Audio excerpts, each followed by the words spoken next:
All right, welcome back to MaxBet Podcast. We're here with Sue Schneider. And Sue, you're probably the most requested person of all. I'm so happy you're here. Yeah. This scratches my biggest itch of all with the podcast. Yeah, thanks for taking the time. And how long have you been in the gaming industry now? I got started. Well, interestingly enough, I have a past life in gaming as a bingo operator. Really? When I ran what was called a youth services agency from 74 to 86. And it was an emergency shelter for abused, neglected kids. We had a group home. We had an alternative school. We had counseling. We had hotline, all this kind of stuff. Mm-hmm.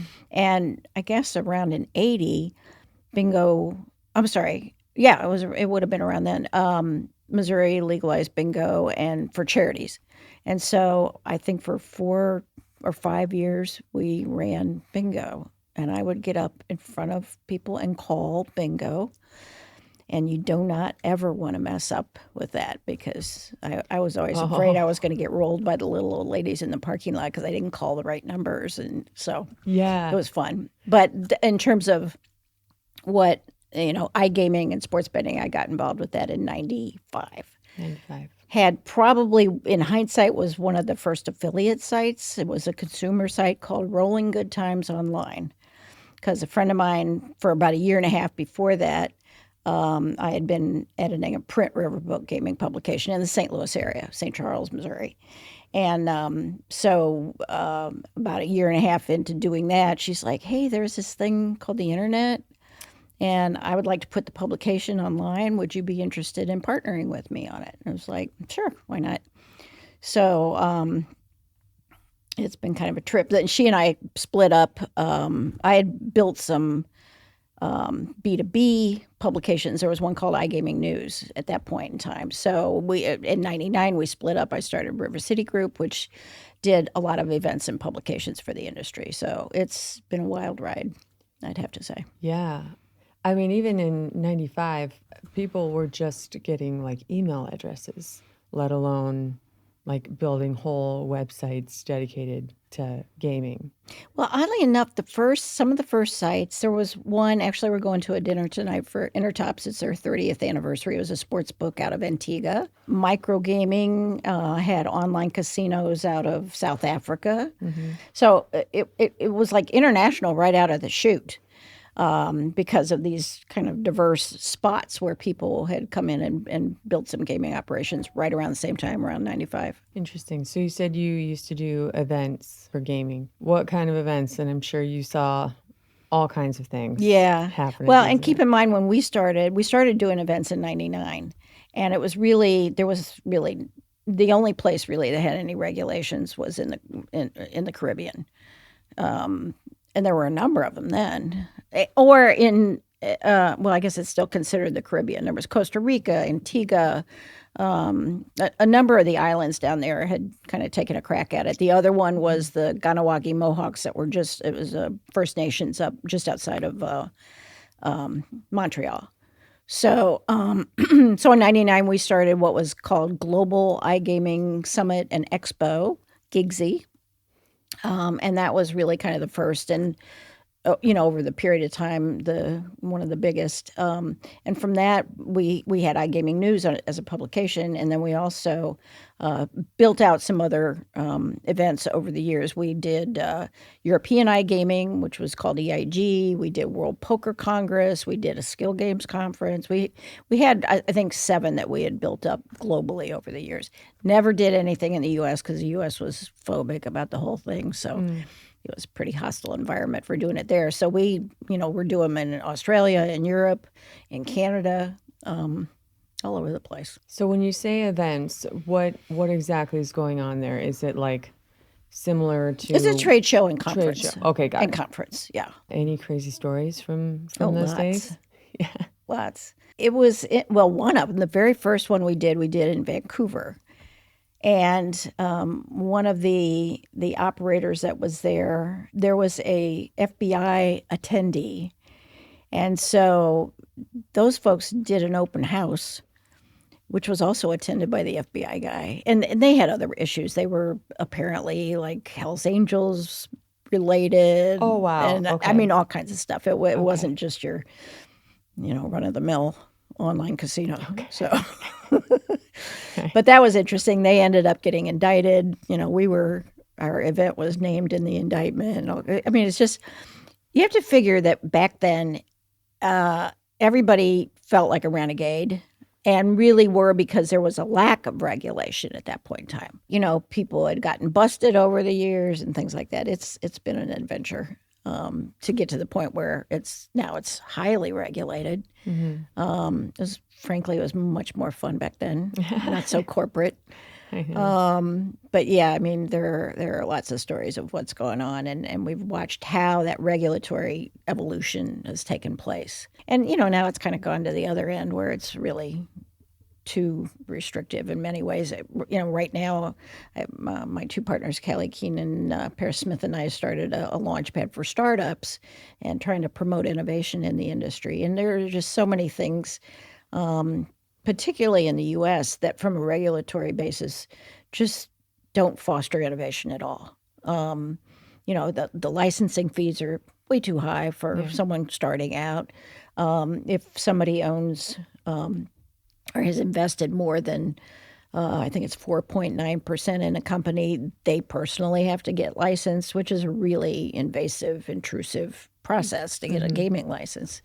So it's really kind of gone to the other end of the spectrum where it's so hard for new companies to come in and just gain any kind of foothold because it's just gotten too expensive to handle the compliance at this point, which is something that we're trying to work on. Yeah, I was talking to a founder actually just last night, and he was saying he's launched and sold a couple companies in Europe, and he was like, it makes no sense for me to even try with North America because here I can get a license for $300,000, and there that same licensing process to go through all of that in different jurisdictions would be about $50 million. Yeah, and I was like, oh.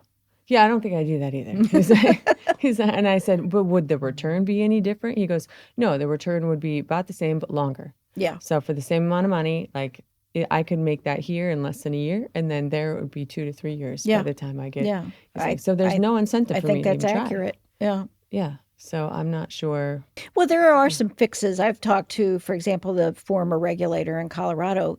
They did like a tiered licensing fee approach. So as you make more money, you can pay more money, but at least it gives them kind of a lower threshold for somebody to come in and get involved with it, which is somewhat helpful. This is kind of a big argument right now, but the federal versus state. I mean, there's arguments in both directions, but what's your take on that? Well, that has long been, I mean, I don't know when it was, 90s something. There was a federal gambling impact study commission.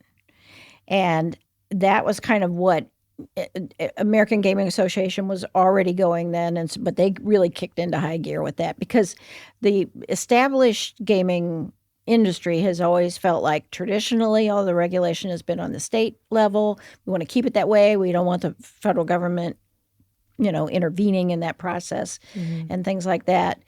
It also spawned, I know you've had Sean Fluharty on with Nickel G's, which is Gaming Legislators Association, and they also, it actually spawned that organization, that whole battle between state and federal, and it goes on. It's definitely flared up lately.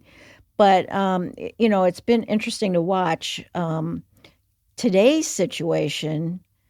Well, let me back up for a second because innovation in our industry has always kind of come through loopholes, people exploiting loopholes, and that's going on. We got a big one. We got two. We have several. Yeah. But the sweepstakes one is clearly a loophole that got and I have to be real honest with you. I'm not sure that's going to be sustainable on the sweepstakes side. But back to the state federal with the whole thing with prediction markets now, and there have been battles with that over the years. There have been some small companies that have come in and tried to do some of that stuff, and they, some of them have been sued, and some of them, there have been various outcomes. But with the way it is now, with using the CFTC, first of all, I don't understand. I don't know how that's it's not a pork belly we're talking about here. So I don't know. I mean, it's kind of an end run that has, like, so far been successfully exploited. I don't know once it works its way through the courts, which could be years, how that will happen. But I know, again, the established gaming community, the tribes. I mean, you name it. There are a lot of people that are really advocating to squelch that in some way. I think that one probably, maybe, it might be kind of a crapshoot to figure out how those lawsuits will come out. I think it's got a better chance of sustaining itself other than what the sweeps are doing, because I don't see that happening long term. But that's my prediction. I could be wrong. I never thought sports betting would be legalized in my lifetime in the U.S. So Really? I was way wrong on that. Why would you think that? Well, first of all, I'm old, so my that's my caveat there. But I just never thought it would. I thought there wouldn't be adequate support for it. We watched the poker run and a variety of reasons, really. I never thought it would get passed, mainly because of the stances on the leagues. From the leagues. And once Adam Silver from NBA came out, it was like, maybe we should be looking at this. That seemed to be the tipping point and now they're all trying to figure out how to monetize it. So, Yeah. And are doing that pretty successfully. So I just never thought that would happen with that. And I also never really thought if and when it became legalized that, like, DraftKings and FanDuel would basically just sell off their database. I had no idea. I would never have predicted that they would become the big dogs in the process. So that's been interesting to watch. It is. Yeah, they're leagues ahead of everyone right now. So, well, and that's been interesting too, because you have the commercial, traditional gaming guys, come from land-based. Yeah. The other battle that's been interesting is to watch.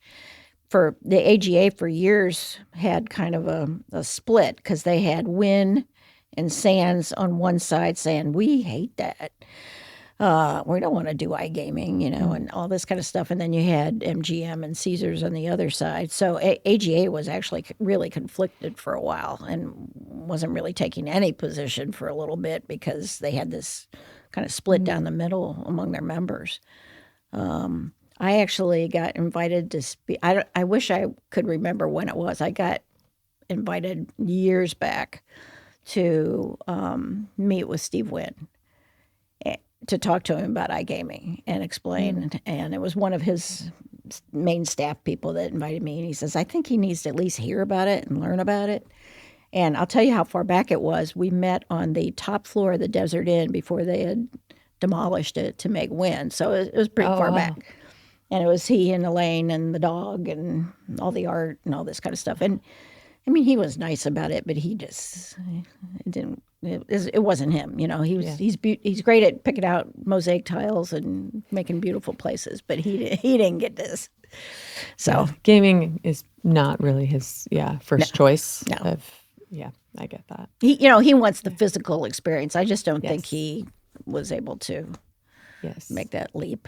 And since then, both the Sands and within the last year, I think both Sands and Wynn have shut down their iGaming operations. So they gave it a shot, kind of, but it wasn't successful enough for them. So, do you have any good conference stories from over the years? Well, I would say, again, when we would do Gigsy, we did the first one in Vancouver, and after that, we would alternate between Montreal and Toronto. And we had a couple of companies. There was one called Gambling Federation, Party Poker, and they just would have the most outrageous parties. Bringing in a white tiger, you're sitting there getting your picture taken with a white tiger. Their parties were off the charts. And again, this was, it was just a different era. There was just so much creativity, so much passion, so much excitement, no rules. So when you don't have any rules, you can kind of do whatever you want. And so it was a very different time, but very fun. Did you get a photo with the tiger? Oh, hell yeah. Okay. I don't know if I haven't seen it in decades, so. But it happened. And it did. And I still have people that come up and talk about it that were there. It's just we had some fun times. Yeah, I have to say, I've heard that quite a few times. People being like, you should have seen these parties that we had 10, 20 years ago. Like, this is just, they're beautiful parties now, but you have no idea, like, Yeah. the crazy that we got into. But I would love to see a white tiger at a party someday. Well, I think he was heavily sedated. I'm sure. Yeah. That's all we could figure I because he was like sitting on a couch and people one after another was going up, Oh, sitting next to him. And yeah. my new best friend, the white tiger. Yeah. That show that was big during COVID, the Tiger Show. Remember Oh, yeah, I never did watch it. Joe? So, I forget now. But yeah, there's probably a lot more animal rules now about that. yeah, right. That's you. Again, lack Yeah. of rules at the moment. Yeah. What do you think? I mean, regulation obviously has come along for gaming quite a bit in the past, I mean, I would say decade or so, 20 years. But I mean, do you think it's kind of stifling the creativity as well as people trying to emerge into new markets? Yes. What do you think can be done about that? If you were to like suggest what to peel back and what to keep, what would you say? Well, I think part of it is just the process. If you look at the regulatory side, I mean, there are jurisdictions in the US and probably elsewhere where they still expect you to come in with boxes of papers when you come with licenses to apply for a license. And I've had a couple of people that I've moderated panels to speak at. One was the International Horse Racing Symposium, one was the International Association of Gaming Regulators, and saying, look, there's this thing called blockchain. Can't we do something where you can put this stuff in there once? You're all basically asking the same information, Right. And you can. I don't really care who owns that platform, but just you guys need to get up with the times. And there have been attempts with it. IAGR, the international group, has done like I forget what they call it, some kind of common form, application form. And I think the North American gaming regulators, and maybe even the one here in Europe, Gaming Regulators European Forum, have made some inroads, but it's just minuscule compared to where they need to go. I talked with somebody yesterday. They're not quite startup because they're about 5 years old, but they're trying to do some similar things to offer that. Not necessarily on the license application side, but more on the ongoing monitoring side. And I was like, yes, let's try to help that regulatory process out. Because, I mean, I don't have a problem with the compliance companies that are out there, but 10 years ago, there weren't any compliance companies. Now there's probably 10 to 15 that do nothing but try to help either an operator or supplier to keep all that information and just to try to minimize. It's a big compliance departments in gaming operator and supplier companies are very expensive. You got your range of lawyers you got to have. You got all kinds of stuff, and particularly for those companies that are like in 15 to 30 jurisdictions or more. I mean, it's just really unnecessarily expensive. Yeah. And even some of the regulators I've talked to is like, yeah, we really need to do that, but there just doesn't seem to be enough impetus to really move that forward. So hopefully that'll come at some point because they just need to kind of get up with newer processes. I love the blockchain idea though. Like that's so smart because there's so many, I mean, how many times just in life do you go and you fill out a form and then you go there and then they hand you the same form to fill out again on a different, and you're like, I already did that right here. Like that's what all of these licensing processes are like. Yeah. If you're going to run a background check, why can't you just run it once? Right. And then have it in there and then anybody can look at it, who you grant access to. Yeah. You could just. Well, and I typically had, I don't know if you know Earl Hall or knew John English, but they were the panelists because they really had a vision for how that could work. And, they just really were trying to pitch the idea that there just is so much duplication. Yeah. That is unnecessary. And it's, like not everybody has to have their own little set of standards. There just needs to be some baseline standards that can make this whole process less expensive, easier, faster.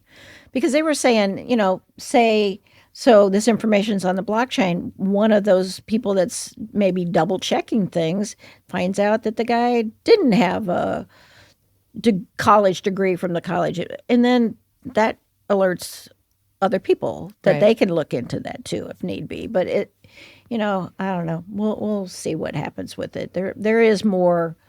The new term, I guess, is reg tech, or reg tech, I guess would be the way to do it in this case.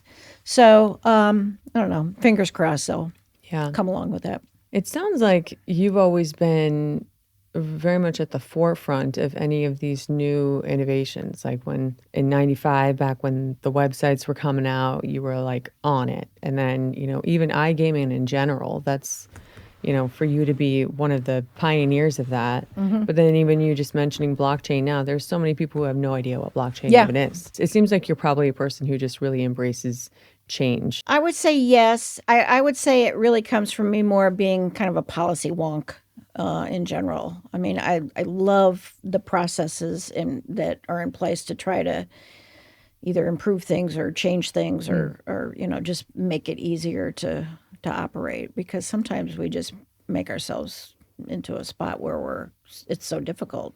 It just doesn't need to be that way. I would not say I am a tech nerd at all.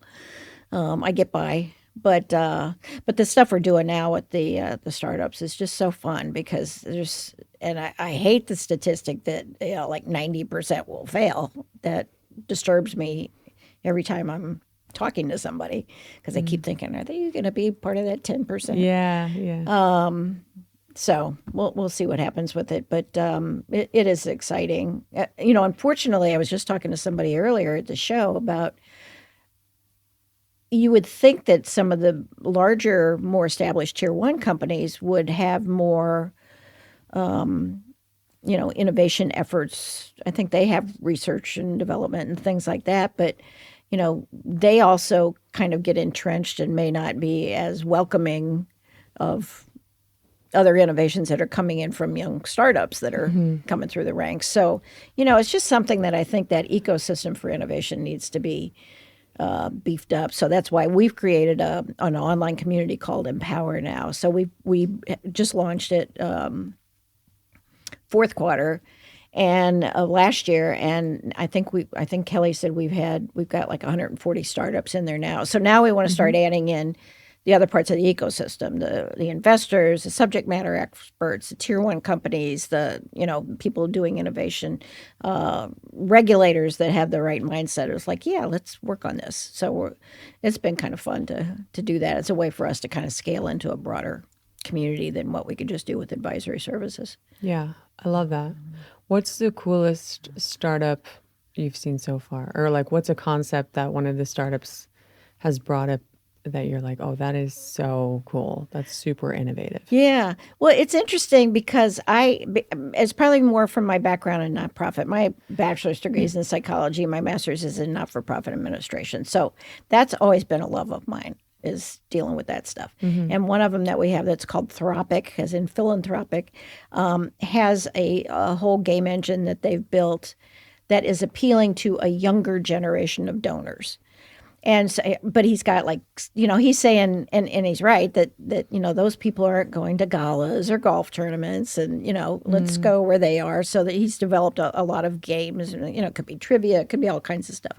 He started out wanting to do mainly kind of traditional charities, but then he found out that colleges are interested in this, because now they have these NIL.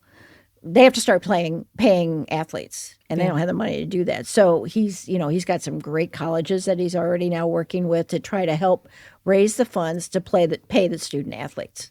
And I love that one, because it's just, again, it's not strictly gaming. It's kind of on the side.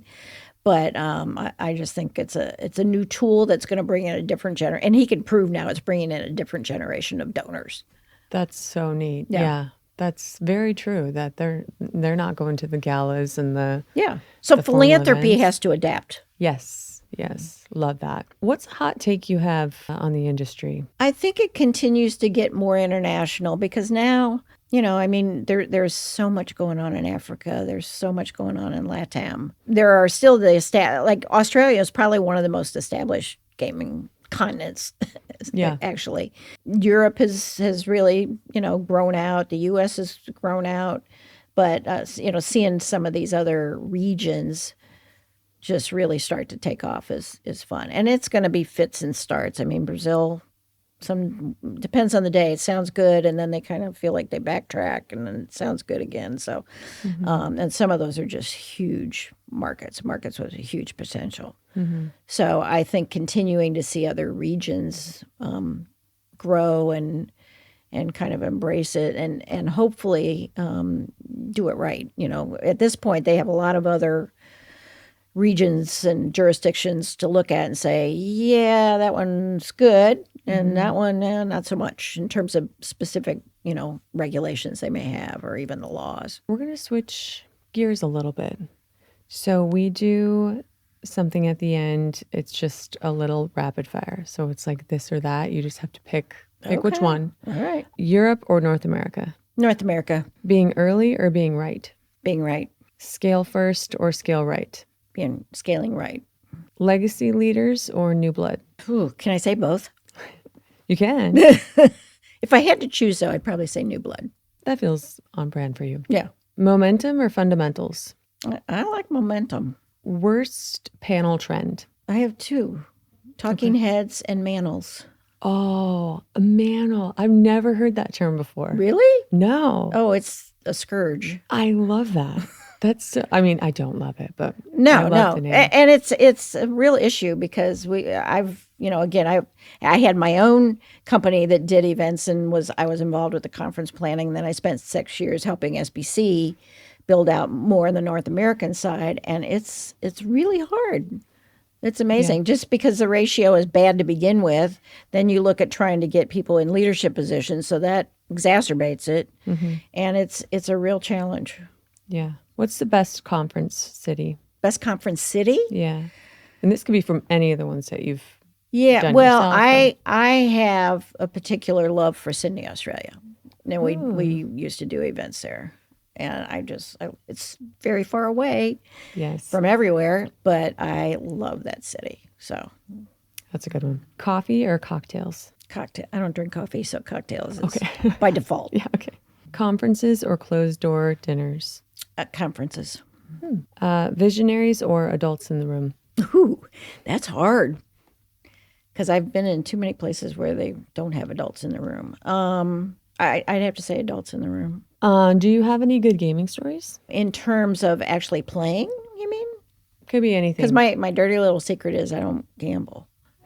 Well, I do on business. I mean, if pushed, like if I'm in Las Vegas and I'm waiting for a meeting or something and I'm in the casino, which they make you go through no matter where you're at, I might sit down at the bar and play a little video poker. But I'll tell you what, if I win, I take the money and run. So that's just, I'm not much of a gamer. My two sisters basically were the gamblers in the family. Okay. My sister called me once from, because I'm in the St. Louis area, there's a riverboat near us, and she's like, I just won $10,000 on Caribbean Stud. And I was like, I hate you. She's really good at it. So. That's great. But you don't gamble either? No. Yeah. No, I just... there's when I tell that to people outside the industry, they're always kind of surprised. Yes. And it was like, there are a lot of people in the industry that don't gamble. I mean, now they may sports bet more, they may play poker, but I don't see, and people always respond, it's like, oh, I guess they know the numbers. I don't know. I just feel like, I don't feel like you need to be a player to be in the industry. So testimony to that. Yeah. And I think I could get into it, but if I had to choose, I would rather go shopping with that same amount of money. And I would rather be out on a boat or listening to live music. Oh, well, yours sound better than mine. So yeah, I would rather be doing that. So Sue, we're going to be doing that. We're going to be out on our yacht. All right, let's do Everyone it. else, they can, they can have the slots. They can have all the seats. But yeah. And lastly, who do you think should be on the podcast next? There are a couple of folks that are historically builders in the industry. And one of them is Mark Blanford, who had Sporting Bet, and he was great, and he's still involved. He's an investor now, So he's still involved. That's probably who, if you have not targeted him in the past, that's who I would get, because he was one of the early guys. Another one that would be really interesting that's not really in it as much anymore is Calvin Ayre. He's got some great stories. Oh, And okay. both of those guys I spoke to before they ever got in the industry, and they both built up these amazing organizations. Mm. So I don't know. I like the veterans. The veterans have an interesting perspective on how things have evolved. Yeah, that's very interesting. I would love that. If either of them are listening, you're welcome to come on. Yeah. Well, Sue, it's been great to have you. I really appreciate you taking the time to come out here and chat with me. And this finally, we can let everybody know who's been asking for you to come on that, this is the episode. Mission accomplished. Yeah, this is your gift. Yes. Well, I appreciate it. This was fun. You're Yes. very easy to talk to. Oh, well, thank you. I appreciate that. We'll be looking for Defy the Odds, the next startups that come out, because more than 10% of them are going to be super successful. Yeah. And I would encourage people that are in that position, or if you're an investor or any part of that ecosystem, to reach out to us and plug in, because I think we're building something really good with the community. Yeah, for sure. We'll be on the lookout for that. Thanks. Thank you.